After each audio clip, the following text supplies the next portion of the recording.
예, 세례 요한이 어디서 제자들을 예수님께 보냈습니까? 2절에 보면 감옥에서. 요한이 왜 감옥에 갇히죠?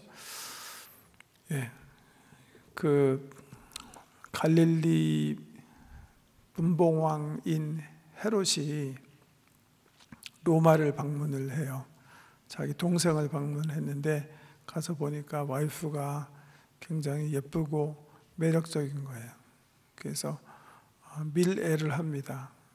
그리고 다시 갈릴리로 돌아와서 헤롯 안티파스가 자기 아내는 버려요. 쫓고 로마에서 만난 자기 동생의 자기 아내를 취한 거예요. 그게 헤로디아라는 여자인데,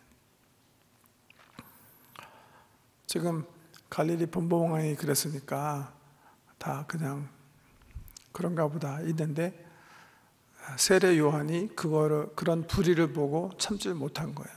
그래가지고서는 그 잘못을 신랄하게 비판한 거예요. 그래서 결국 세례 요한이 감옥에 갇히게 된 거예요. 감옥이 어디 있었는가?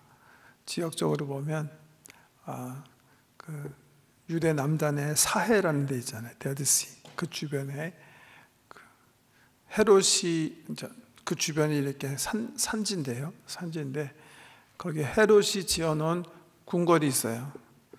그 궁궐에 던전이죠. 지하 감옥에 갔다 놓은 거예요. 거기에 있으면서 세례 요한이 예수님께 제자들을 보낸 겁니다. 그래서 뭐라고 물었다고요? 예수께 여짜오되 오실 그 이가 당신이오니까 우리가 다른 이를 기다리오리까. 당신이 정말 우리가 기다리던 메시아입니까? 아니면 아닙니까? 세례 요한이 이런 말 했다는 게 굉장히 좀 낯설죠, 그죠? 다른 어떤 사람보다도 세례 요한은 뭐라 그랬어요? 나는 메시아가 아닌데 나는 메시아를 지금 준비하러 왔다. 나 다음에 오시리가 엄청나게 크신 분인데 나는 그분의 신들매도 감당하지 못하는 존재다. 그리고 바로 저 사람이다.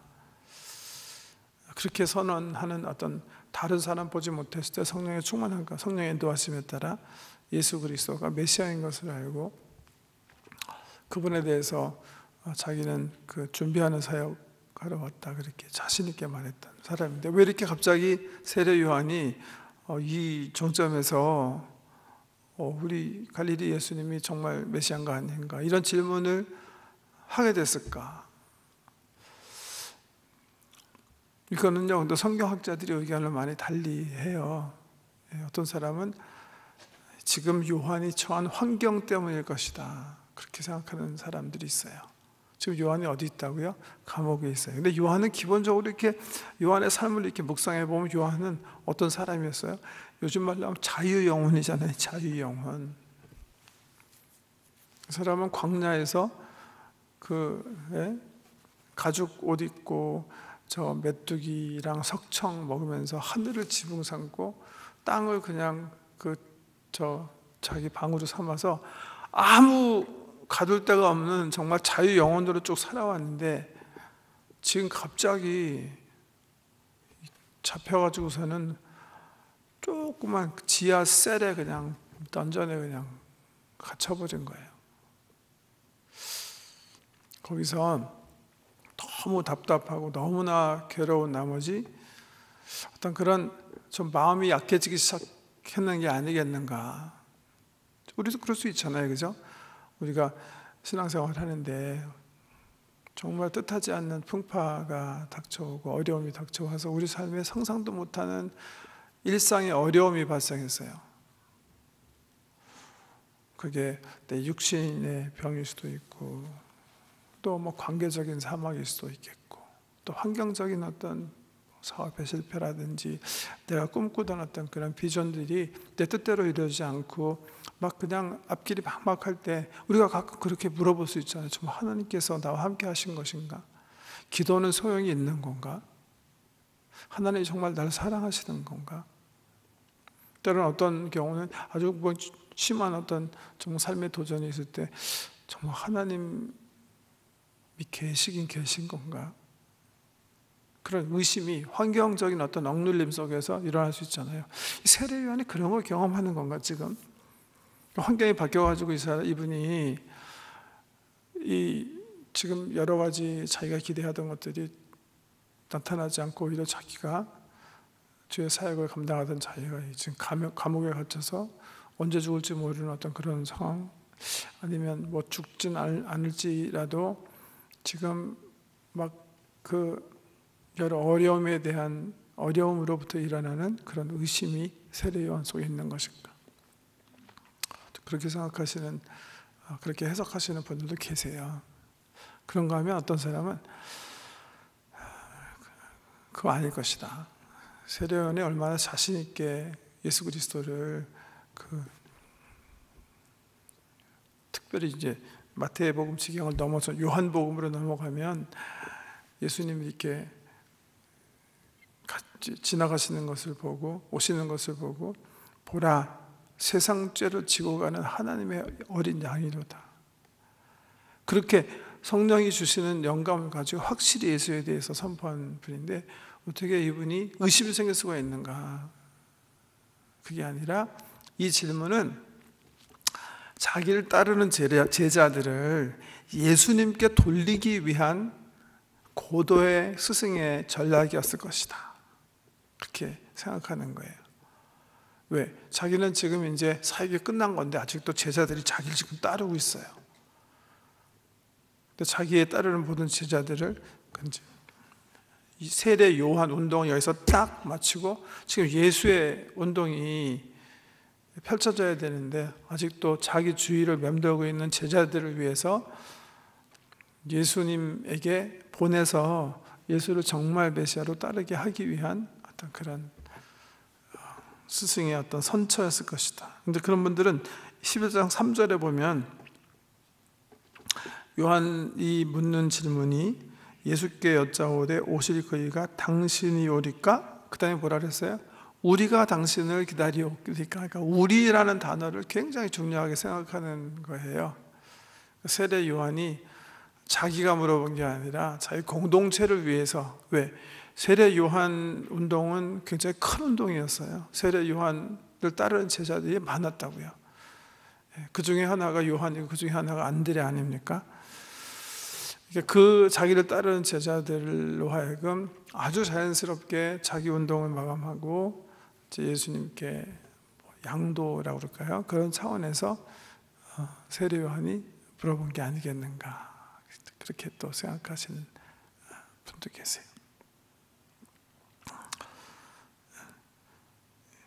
근데 저는 그 첫째도 아닌 것 같고 두 번째도 아닌 것 같아요. 또 세 번째 또 다른 의견이 있네요. 세 번째 다른 의견은 이거는 그냥 확인하기 위한, 뭐 의심이 생겼다기보다 make sure, 그냥 더 확실하게 하기 위한 그런 질문이었다. 뭐 이런 해석들을 각각 성경 해석하시는 분 나름대로 하시는데, 근데 본문을 이제 우리 오늘 읽은 본문도 그렇고 나중에 이렇게 본문 읽어보면 저는 이 요한의 그 질문은 굉장히 진짜 질문이었던 것 같아요. 그러니까 요한의 마음속에 퀘스천이 생긴 거예요, 정말. 이 예수라는 분이 정말 메시아인가? 우리가 우리의 삶을 헌신할 수 있는 그 메시아인가? 실질적인 신학적인 의심이 생겼던 것 같다. 저는 그렇게 생각해요. 왜냐하면 다른 학자들 중에 그렇게 생각하시는 분들이 계신데, 여기 보세요. 2절 보시면 요한이 옥에서 그리스도께서 하신 일을 듣고, 그러니까 들은 거예요. 나름 판단하면서 뭔가 좀 미심쩍은 게 있는 거예요. 예수님께서 하신 일을 듣고 확인하고 싶은 게 있는 거예요. 그래서 제자들을 보내요. 누가복음에 보면 2명을 보내요. 그래서 묻는 거예요. 우리가 다른 일을 기다려야 합니까? 당신이 우리가 기다리다 그 다릅니까? 왜? 당신이 하는 일을 내가 들어보니까 의심이 간다 이거죠. 근데 우리 예수님께서 뭐라고 대답하세요? 그냥 이렇게 대답하세요. 그럼 예수님께서 그게 바로 나다 이렇게 딱 얘기해 주시면 좋은데, 그러지 않고 예수님은 또 그런 비슷한 말씀하세요. 너희가 가서 듣고 보는 것을 요한에게 알리되 맹인이 보며 못 걷는 사람이 걸으며 나병 환자가 깨끗함을 받으며 못 듣는 자가 들으며 죽은 자가 살아나며 가난한 자에게 복음이 전파된다 하라. 그 다음에 6절에 아주 의미 있는 말씀하시죠. 누구든지 나로 말미암아 실족하지 아니하는 자는 복이 있도다 하시니라. 그러니까 이 6절 말씀에 미뤄보면, 6절과 이제 2절 말씀 미뤄보면 세례 요한은 예수님께서 하시는 일을 전에 듣고 지금 실족할 가능성에 있는 어떤 그런 상황이라는 거예요. 왜 예수님께서 하신 일을 보고 듣고 왜 요한이 이렇게 실족할 수 있는 어떤 그런 처지에 있을까? 제가 생각하기에는 세례 요한이 예수님께서 갈릴리 사역을 시작하시기 위해서 세례받으러 나오실 때 그 준비하는 사역을 이렇게 살펴보면 뭔가 좀 클루가 있을 것 같아요. 한번 살펴보겠습니다. 마태복음 3장 한번 가보세요. 마태복음 3장 1절.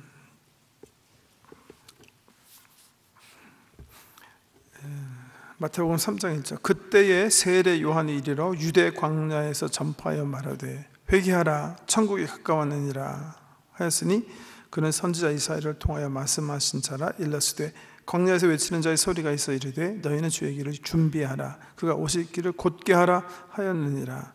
이 요한은 낙타 털 옷을 입고 허리에 가죽띠를 띠고 음식은 메뚜기와 석청이었더라.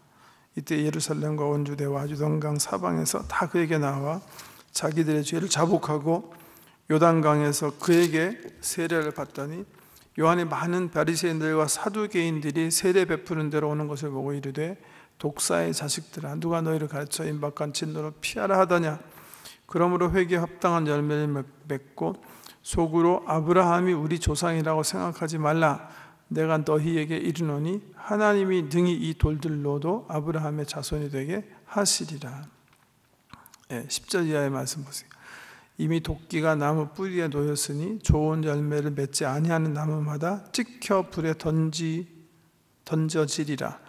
나는 너희로 회개하게 하기 위하여 물로 세례를 베풀거니와 내 뒤에 오시는 이는 나보다 능력이 많으시니 나는 그의 친을 들기도 감당하지 못하겠노라. 그는 성령과 불로 너에게 세례를 베푸실 것이요 손에 키를 들고 자기의 타작마당을 정하게 하사 알곡은 모아 곳간에 들이고 축종이는 꺼지지 않는 불에 태우시리라. 네, 10절에서 12절까지 요한이 생각하는 어떤 메시아의 사역이 거기 이렇게 기록이 되어 있어요.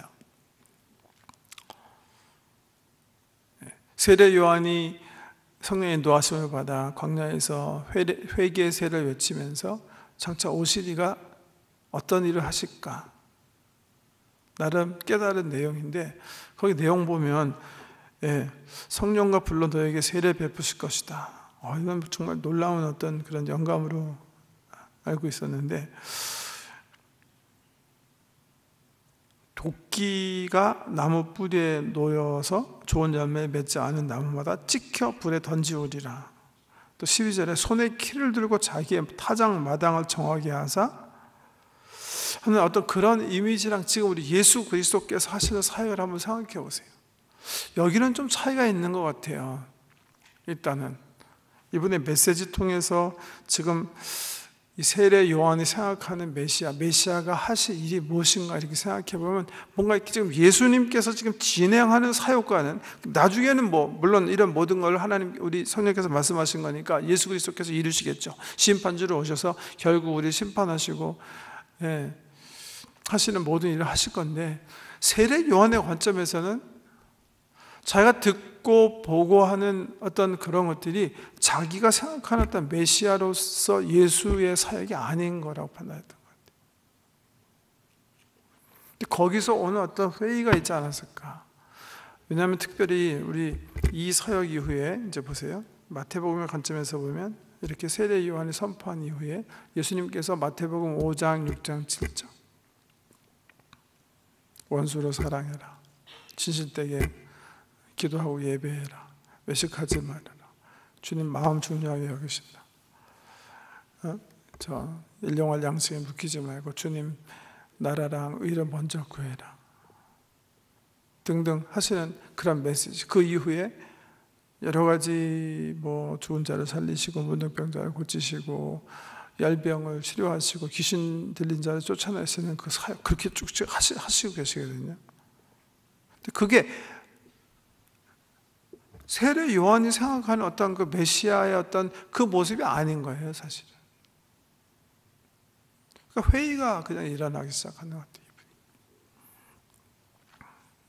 예수님께서 그 염려하시는 의미에서 이제 오늘 본문 마지막 6절에 보시면 말씀하신 거죠. 누구든지 나로 말미암아 실족하지 아니한 자는 복이 있도다 하시니라. 예수님이 정말 누구신가?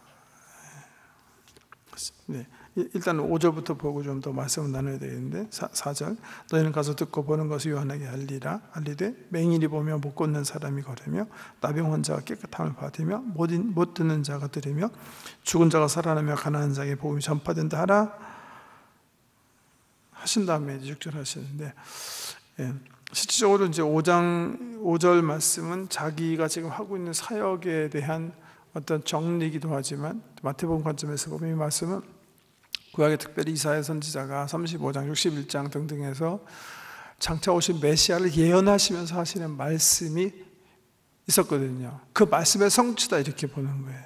그 말씀 한번 찾아보겠습니다. 하나만 찾아보겠는데 이사야 61장 말씀 보세요.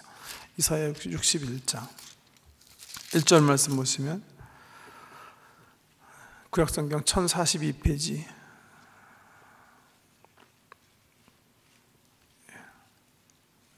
1042 61장 1절 주 여호와의 영이 내게 내리셨으니 이는 여호와께서 내게 기름을 부으사 가난한 자에게 아름다운 소식을 전하게 하려 하심이라. 나를 보내서 마음이 상한 자를 고치며 포로된 자에게 자유를 갇힌 자에게 노임을 선포하며 여호와의 은혜와 우리 하나님의 보복의 날을 선포하여 모든 슬픈 자를 위로하되 무릇 시온에서 슬퍼하는 자에게 화관을 주어 그 죄를 대신하며 기쁨의 기름으로 그 슬픔을 대신하며 찬송의 옷으로 그 근심을 대신하시고 그들이 의의 나무 곧 여호와께서 심으신 그 영광을 나타낼 자라 일컬음을 받게 하려 하심이라. 예수님께서 간접적으로 얘기하시니까 내가 이사야 선지자가 말한 바로 그 사람이다. 이사야 선지자가 얘기했던 것처럼 가난한 자들에게 복음이 전파되고 마음이 상한 자를 고침을 받고 포로된 자가 자유를 누리고 갇힌 자가 노임을 선포된다고 이사야가 얘기했는데 바로 그 사람이 바로 나다. 네가 말하는 메시아가 나다. 간접적으로 얘기하시면서 자기 사역을 드러내시는 그런 모습이에요. 그러면서 누구든지 나로 말미암아 실족하지 아니한 자는 복이 있도다. 오늘 본 말씀이 여기서 끝나지만 시적으로 좀 더 읽어보면 13절 말씀 한번 보세요. 11장 13절 7절 이하에 요한의 사역을 칭찬하신 이후에 그러니까 요한의 위대함이죠. 선지자로서 위대함을 얘기한 다음에 13절에 보면 모든 선지자와 율법이 예언한 것은 요한까지니 만일 너희가 즐겨 받을진대 오리라 한 엘리야가 곧 이 사람이니라. 그러니까 실질적으로 어떤 구약 시대 마감을 선언하는 거예요. 우리 예수 그리스도를 통해서 구약에 충분하게 구약 시대의 사람들이 충분하게 알지 못하던 것이 온전하게 성취됨을 그거로 말미암아 구약 시대에 어떻게 보면 이제 마감을 선언하는 거예요. 요한이 정말 11절 내가 진실로 너희에게 말하노니 여자가 낳은 자 중에 세례 요한보다 큰 이가 일어남이 없도다. 그러나 천국에서는 극히 작은 자라도 그보다 크니라. 새로 펼쳐진 하나님 나라에서 모든 사람이 어린아이조차도 세례 요한보다 크다 하는 말씀을 통해서 구약 시대에 알고 있는 어떤 그 하나님의 계획이 얼마나 제한적이었고 온전하지 못한 것인가를 여기서 나타내는 거예요. 세례 요한은 예수님의 평가에 따라 정말 위대한 선지자예요. 그렇지만 자기 지혜로 하나님의 계획, 예수 그리스도를 통해서 펼쳐질 하나님 나라의 계획은 알지 못한 거예요. 다른 구약의 사람들과 마찬가지로 우리가 지금 에베소서 읽어 나가고 있습니다만은 바울이 고백한 것처럼 사도들과 거룩한 선지자들에게 성령으로 나타내게 하셔서 하나님께서 예수 그리스도를 통해서 이루고자 하시는 하나님 나라의 비밀은 구약 시대는 가려져 있었기 때문에 알지 못했던 거죠. 그런 관점에서 세례 요한도 구약에 속한 아직은 하나님 나라에 대해서 충분히 이해하지 못한,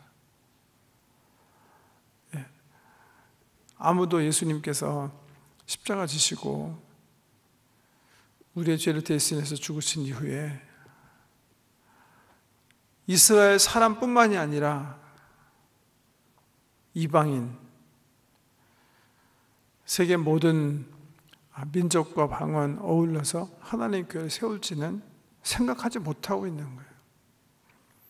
구약시대의 리밋이에요. 세례 요한의 리밋이에요. 우리 예수님께서 그 놀라운 그 생명의 구세주가 되기 위해서 십자가를 향해서 가시는 이 길을 세례 요한도 이해하지 못했다. 그렇게 저는 봅니다. 이게 무슨 세례 요한이 긍정적인 차원에서 의심을 했다거나 환경적인 억눌림 속에서 갑자기 옛날에 알던 예수를 몰랐기 때문에 의심이 생겼다 하기보다는 구약시대의 리밋, 하나님의 놀라운 계획이 아직 예수 그리스도 메시아 되신 예수 그리스도를 통해서 십자가와 부활을 통해서 드러나지 못했기 때문에 충분히 깨닫지 못하는 그 구약시대의 제한성을 이 마태가 우리에게 지금 일러주는 거예요.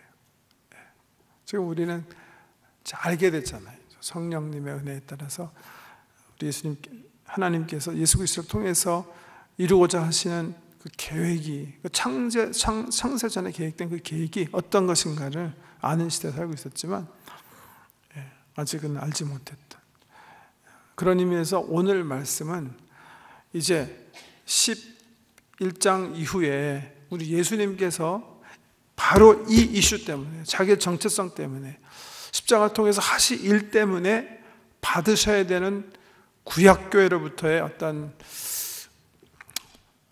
오해, 그 다음에 핍박, 결국은 십자가의 사역을 foreshadowing, 예고하는 그런 얘기다.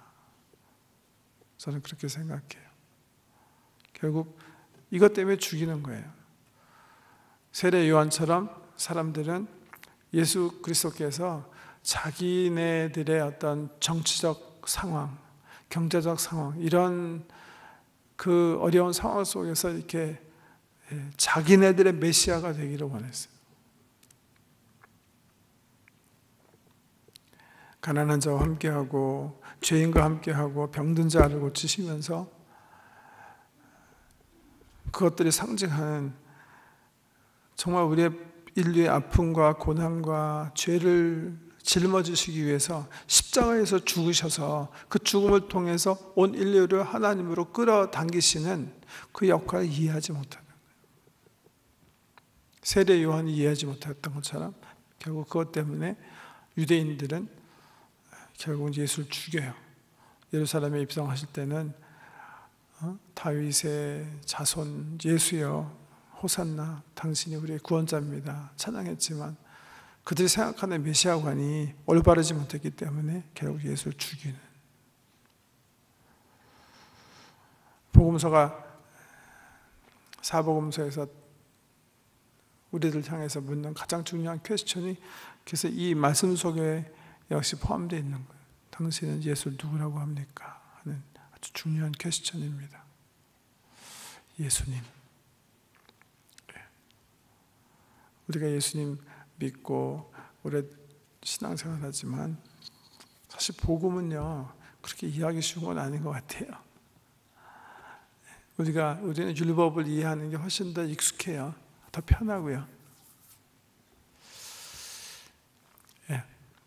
그러니까 올바르고 살면 구원받고 칭찬받고 상받고, 그렇게 살지 못하면 가서 그냥 혼쭐나게 혼나고 하는 게 훨씬 쉬운 거예요.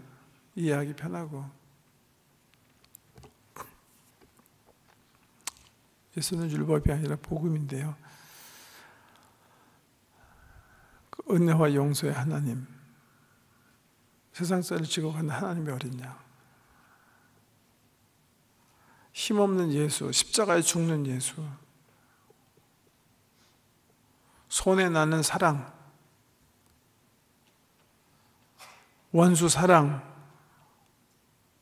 인내, 자기의 죽음, 이 새 시대의 예수 그리스도, 이 하나님을 진정 너의 하나님을 하겠느냐. 도전적인 어떤 질문이 오늘 본문 말씀 속에 있습니다. 예수의 길, 예수의 정체성.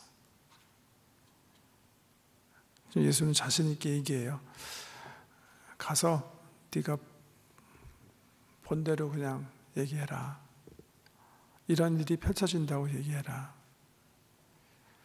영적으로 죽은 사람들이 살아나고, 길에 잃은 사람들이 길을 찾고, 죄 가운데 있는 사람들이 용서받고 하나님의 은혜 가운데 살게 되고, 그런 하나님의 나라가 지금 펼쳐지고 있다고 얘기해라. 그렇게 얘기하시는 거예요. 세례 요한이나 구약이 생각하는, 아니 지금도 사람들이 생각하는 하나님의 나라, 그와 예수의 길, 예수의 나라는 정말 같지 않기 때문에 늘 오해가 빚어질 수가 있을지도 모르겠어요. 말씀 맺기 원하는데, 저는 이 말씀 보면서 그냥 역시 지금 우리 교회에서 곧 하게 될 아주 특별한 만남에 대해서 함께 기도해야 되겠다, 그런 생각이 더 들어요. 우리 예수님께서 말씀하신 바, 가서 듣고 보고 한 것을 사람들의 요한에게 알려라. 이게 하나님의 나라다. 그렇게 얘기하시면서, 맹인이 보며 못 걷는 사람이 걸으며 나병 환자가 깨끗함을 받으며 못 듣는 자가 들으며 죽은 자가 살아나며 가난한 자에게 복음이 전파된다 하라. 이렇게 말씀하셨는데, 이런 일이 주님 앞으로 10주간 우리 교회 내에서 펼쳐지게 해 주시옵소서. 정말 병든 자가 고침을 받고, 가난한 사람이 소망을 얻고, 보지 못하는 사람들이 삶의 길을 확실하게 발견하게 되고, 소망이 없는 사람들이 참 빛을 보고. 왜? 그게 하나님 나라예요. 그게 하나님 나라를 막 으쌰으쌰 해가지고 갑자기 예수 그리스도가 대통령 되는 그런 나라가 아니라, 하나님께서 펼치시는 나라는 정말 소망이 없는 사람, 아픈 사람, 절망 가운데 있는 사람, 길을 잃은 사람, 그런 사람 속에 성령께서 역사하심으로 그분들이 길을 발견하고 구원을 얻고 생명을 얻고 못 보던 거 보고 어떻게 살아야 될지 발견하고 하면서 세워지는 나라이기 때문에,